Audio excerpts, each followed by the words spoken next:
Welcome to Recording the Dialogical Self, the official podcast brought to you in collaboration with the International Conference on the Dialogical Self 2026 in Thessaloniki.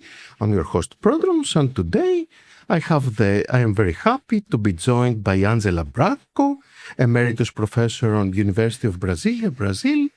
Welcome. Thank you for having me now.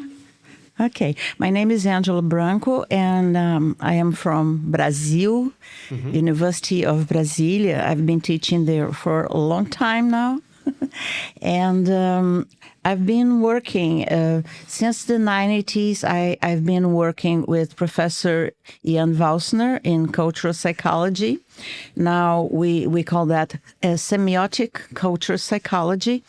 And since the very first, not the very first, but the 2004 conference on dialogical self theory that we had in Portugal, I have been attending to these conferences, and I am very happy to be able to try to articulate both theories. I mean, semiotic cultural psychology and dialogical self-theory. And many students, doctoral and master students, but especially doctoral students, have been working with this orientation, theoretical orientation. And in this conference, specifically in this 2026 conference, I brought some ideas that I would like to discuss with my colleagues. And these I can summarize I will start with the first one that I find that is particularly important. That is the notion that the I positions there is this huge possibility, it's a very productive idea, that the grounds for the I positions are affective grounds. And according to cultural psychology, to semiotic cultural psychology, Professor Valsner has proposed the notion of hyper-generalized affective semiotic fields as the highest level of affectivity, the affective dimension that regulates the self as a whole. And my proposition is that those particularly important hyper-generalized affective semiotic fields, they can be the grounds for the I positions. Yeah. So, and what are the hyper-generalized affective semiotic fields? They are usually what we value and care for the most, like our values, things that are extremely important for us in terms of goals and in terms of beliefs. But values are very important, and they are absolutely rooted in our affective dimension in such a way that it's very difficult for us to describe verbally what they are. But they will guide, anyways, they will guide us through our thinking, feelings, and actions, even though sometimes we are not aware of them, but they are there. So we think that this is huge relation, a very intrinsic relation between those values or prejudices, because prejudices are a sort of values, negative values, and that we cannot explain very much why they are so important for us. But this would mark the NI position.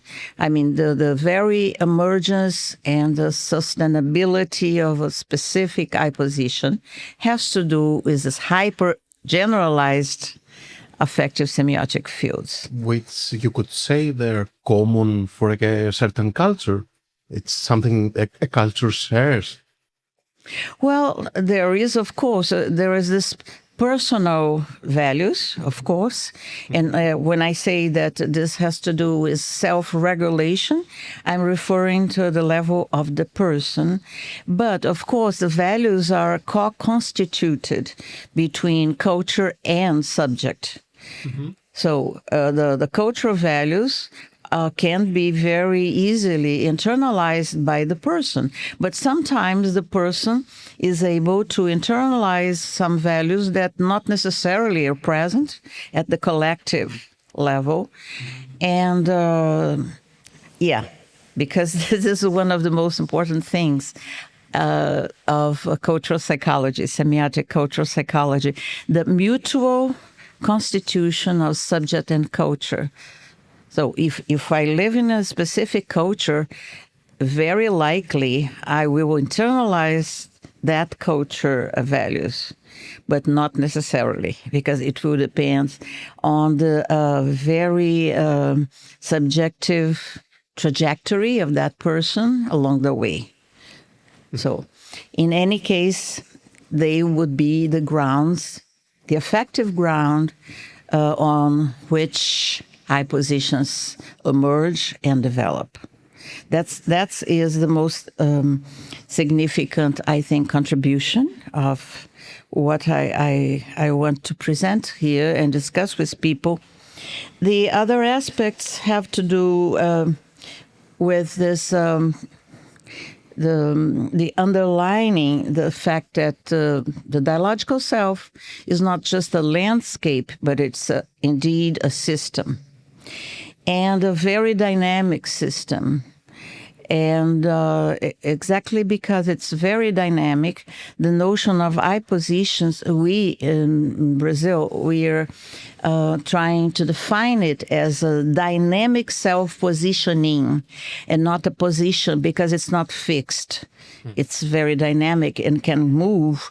And the whole system reconfigures itself along the way, depending on context, depending on people with whom we interact with, and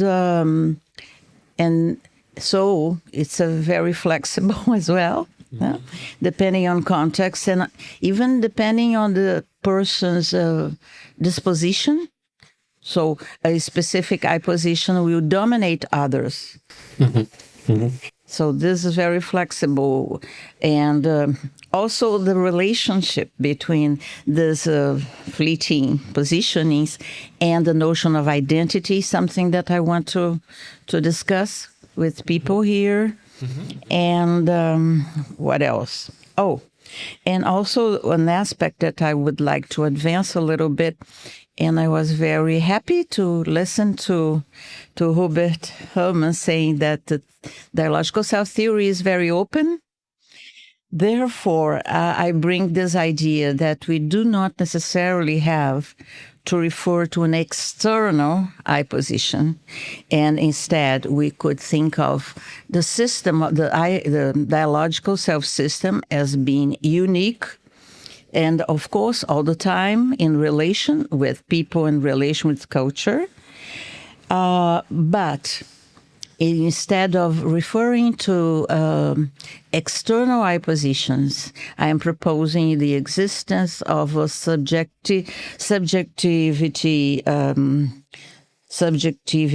layer that would become the reference to which hypositions belonging to the system develop. See? So it's another idea of this no external position, because some people I see, not Hermes, of course, but some of his followers, sometimes I see that when they talk about external hypositions, they make a little confusion about that. So for me, I started thinking, well, maybe a subjectifying layer would help to be to be a kind of a membrane that links the dynamic self, the dialogical self, the system, with actual people,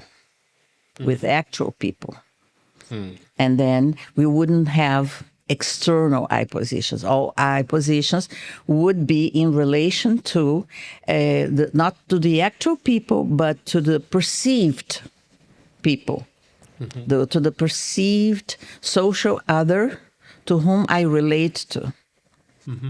So this is something that I want to elaborate on.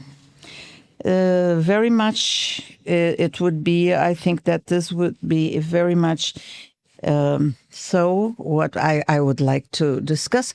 And also another idea that I want to develop is the idea of, then comes to the notion of energy that Hermes is already also developing, elaborating on. And I would say that some I positions definitely are much more embedded in a sort of energy over a sort of it would have an irradiating power. And so these I positions can irradiate to other positions. And the example I can give just for help this idea to be better understood is like race. So the individual's race can have this very powerful irradiating power that can affect in different ways a kind of contamination of other I positions. So it's not just I am a black person. No, I am a black person. The fact that I see myself as a black person, that's also a we position, to be black. But more than that, it irradiates to other positions, like I'm a black teacher, I'm a black professional, I'm black man, I'm a black woman. And I call that irradiation power. And what does contribute to the radiation effect? For instance, why something is irradiating more than something else? It has to do with identity again, because identity it's very much close to the idea of we positions. And it's not necessarily an I position, it's a we position. And I positions and we positions are very dynamically related as well. So the dialogical self system is very complicated. It's very complex, and it changes according to context, as I said before. And sometimes this we positions like race, like gender, sexual orientation, it's so powerful that it affects other positions. So like I am a mother, but I am a non-binary mother. Like I am homosexual and I am a mother. So this race, gender, and even religious positions may be very strong and affect other positions around it. It's not just a position that this time this is the dominant one. So it's dominant one, but also the others are affected by that one. That's why the notion of irradiating power, I would say the degree of irradiating power is very strong for some of these I/we positions. Very important. So these positions would have this high degree of irradiating power. Some would have just smaller. Yeah, and I believe it has to do also with the story and the history of its identity. Of course. For instance, the history of homosexuality and the harshness they have received. Yes, because, see, I come from cultural psychology. I started with Jan Vausner, working with Jan Vausner. And then when I met Herman's ideas and Herman's theory of the dialogical self-theory, we saw there a very strong connection between cultural psychology and dialogical self-theory. And since then, the notion of this cultural historical trajectory of society, then the society in the self.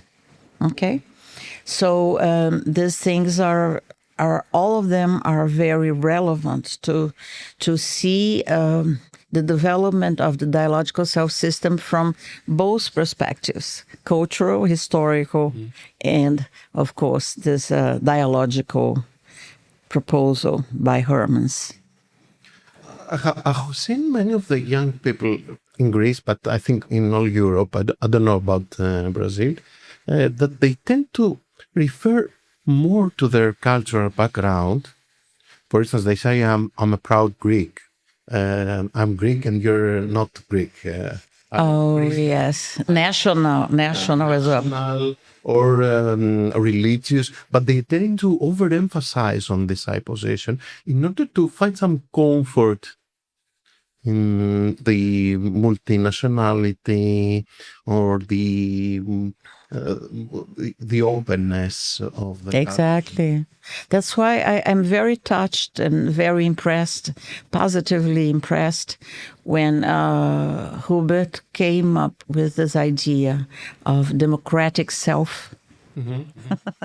I told him that was a very important contribution, the notion of democratic self, and now with his notion of human self, human identity, and ecological identity, because it overcomes all differences and the welcoming of diversity as well.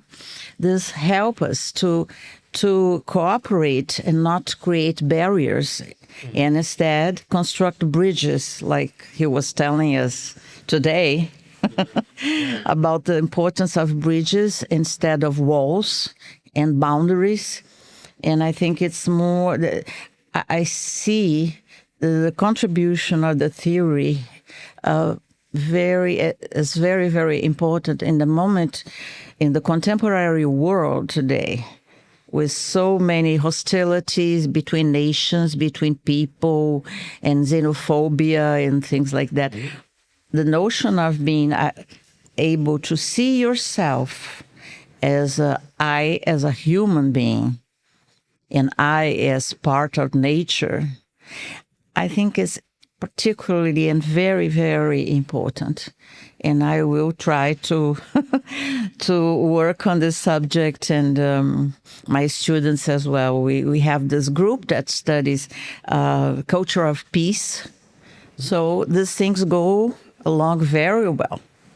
These notions, these last ideas, Herman's last ideas, and this notion of constructing a culture of peace in the world, they are essentially related. How do you think this could be achieved? How do I think what? How do you think this could be achieved? Oh, yeah, that's $1 million question. 1 million or 1 billion questions.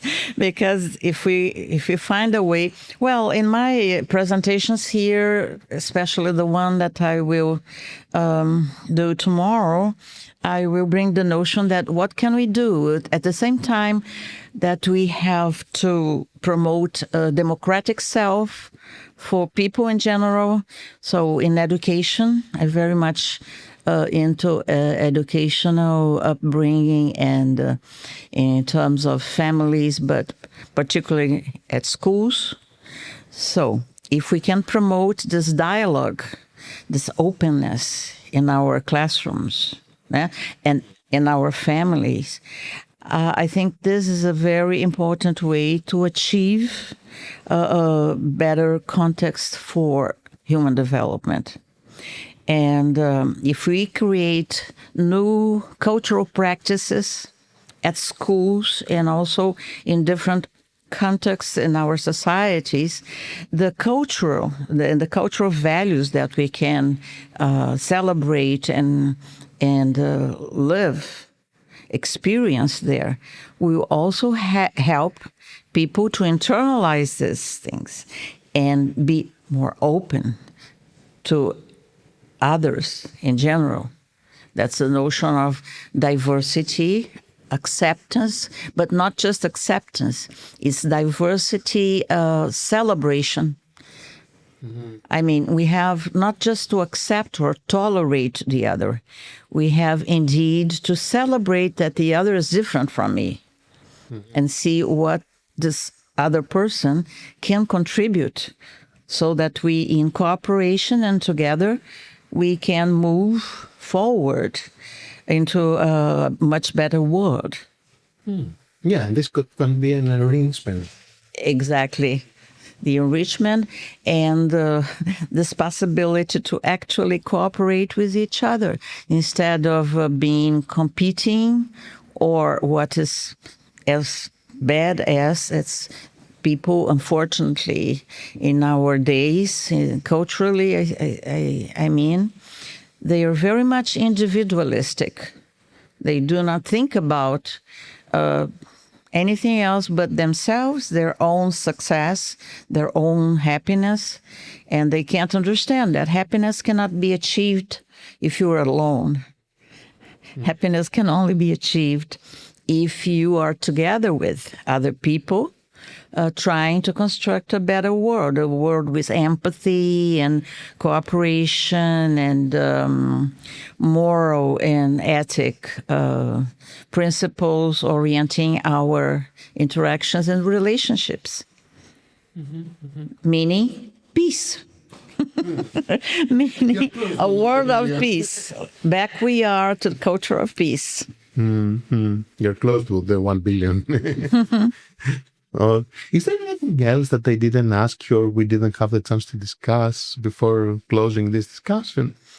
Yes, because I think I said much of what I wanted to say, I have already said.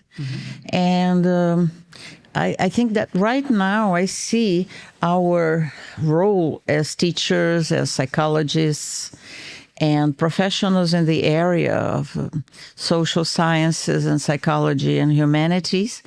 I see that we have to consider our responsibilities in trying to create contexts that welcome this cooperation between people, among people, and try to promote that, actively promote that, not just be passive, but actually promoting these new and creative activities, new activities that can attract young people, children, adolescents, to live together and work together instead of trying to competing with each other to see who is more popular.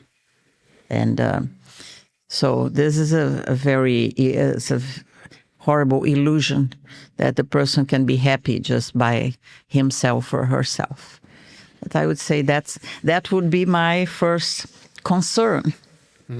Let's try to do something. Thank you so much for being here. Thank you. For sharing all of these ideas. Thank you. See you again in another conference. Thank you very much.